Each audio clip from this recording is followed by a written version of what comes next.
I'm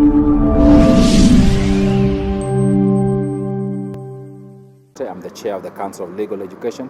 As you see, this conference is titled The Future of Legal Education, because we are at a reflection point, an opportunity for us to ask ourselves, where does legal education go into the country in terms of the changing landscape, a changing landscape globally, where there is increased internationalization, not just of the economy, but also of governance. So we need to ensure that we are producing lawyers, not just for the Kenyan market, as one of the guests said, but lawyers for the globe, lawyers who understand international relations, lawyers who understand regional integration, but lawyers who also understand the opportunities and challenges that those two things provide. So that's why we are, and also we are having a future of legal education, because you know the education system currently is undergoing transformation. We adopted a competency-based education a few years ago. Those students or those learners are about to reach the university in 2029. We need to be prepared as a profession to ask ourselves, what does it mean for how we teach? What does it mean for what we teach? And what does it mean for how we mentor and prepare them for the job market? All right. There's something about integrity that we really talked about in your speech, and the importance of infusing integrity courses in terms of our curriculum. Do you still hold on? I think extremely critical. A lot of times, lawyers, people sometimes misunderstand lawyers. They say lawyers represent criminals. But you know, everybody must have their day in court. But as we represent different shades of society, we must do so with the highest levels of integrity. A teacher of mine used to say that you must have an integrity like Caesar's wife, so that you do not have any blemish. It is only then that you can be able to promote the rule of law. It is only then that you can ensure that access to justice that is fair, that's objective, and that is not tainted with corruption and other ills. That's what integrity is critical. So therefore, as we train, we must ask ourselves, how are our courses training people, not just for the mechanics of law, but for the quality of the human person? What kind of values are you inspiring them? So we also live the dictates of Chapter 6 of our Constitution. So, as the chair, what are you doing to ensure that you modernize legal education? If you read our strategic plan for 2023-2027, we have charted a path of reforming our legal education, modernizing legal education. We need to ensure that moving forward, curriculum includes questions of technology. We need to start asking ourselves, how do we infuse artificial intelligence in our training so that it aids education but does not replace the human mind? So we are having conversations. We are starting the process of, lastly, we're just currently developing regulations. I invite you to look at those draft regulations, because it's increasingly asking itself also, why are we insisting that everybody must have only physical books? We want to ensure increasingly you also have e-books. So we are alive to it, and we're doing everything possible. And I encourage you to also share with us ideas as to what more we can do to modernize legal education. All right. Thank you so much. Sorry? Sam. All right.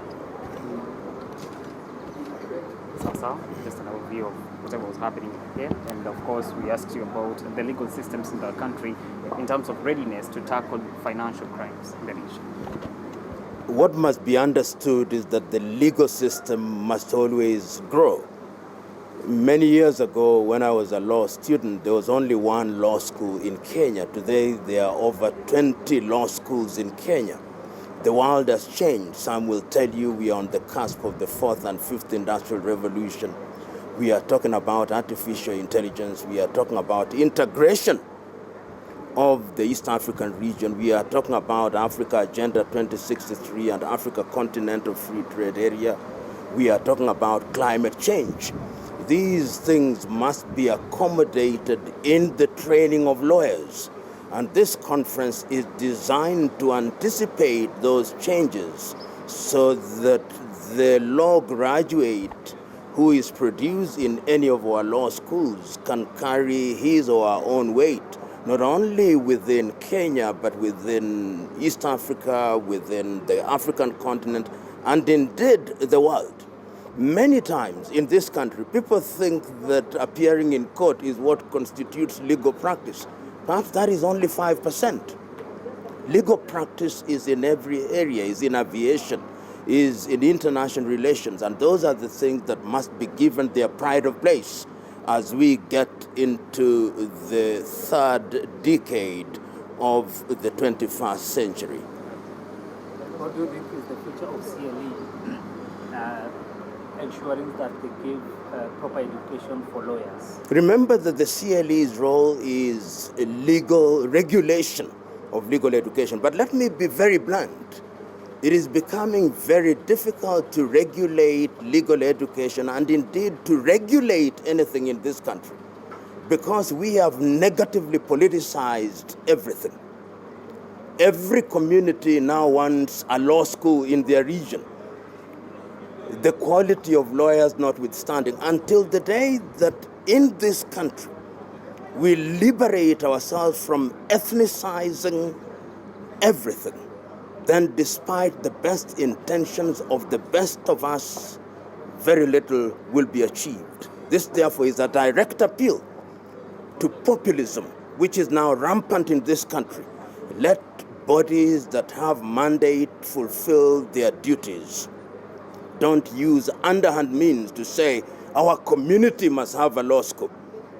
That is the problem in this country. Thank you so much for your law. Thank you. Asante. You can have the next. Okay, you can just take the stage. Thank you. My name is David Thor. I'm the Director of Legal Services at the Ethics and Anti-Corruption Commission. And coming from a law enforcement agency, I wish to say that the lawyers, either in public service or in private practice, have been entangled in economic crime or corruption or in bribery, either knowingly or unknowingly. And so it is important for the Council for Legal Education to capacitate the lawyers in the terms of knowledge, skills, and the evolving conventions which have been signed by Kenya. It is important for CLE, or Council for Legal Education, to empower the lawyers in terms to do with the United Nations Convention Against Corruption, the African Convention on Prevention and Combating Corruption, and other laws which have come into force. I wish to say that after the promulgation of the Constitution of Kenya, so many laws were been put in place, and so the Council for Legal Education needs to see that the lawyers who are serving in various counties, before there were no counties, now that we have so many counties, and we have very many legal professions working in the counties. And these, especially the county attorneys, they are supposed to advise counties in terms of procurement, and as we know, procurement is the leading cause of corruption in Kenya. That is where people get quite a number of contracts. We also have issues of conflict of interest. Kenya recently passed the conflict of interest bill, and these are things that the CLE should be very keen on, so that the people, the lawyers who are working in those public institutions are better equipped to advise those who are implementing the various laws of Kenya. We have Chapter 6 of the Constitution, which is a new dispensation in our country. Long ago, the issues of morality were left in policy, but now it is entrenched in the Constitution. So all these issues of integrity, leadership and integrity act, and the issues of bribery, lawyers should be able to grasp them. Some lawyers, as I've said, are unknowingly engaged in money laundering, and this is because at times because of lack of knowledge. So Council for Legal Education needs to see that the modern crime is taught to lawyers practically, and in a situation where they can be able to grasp the modern times of crime, not like before when people used to go to banks with guns.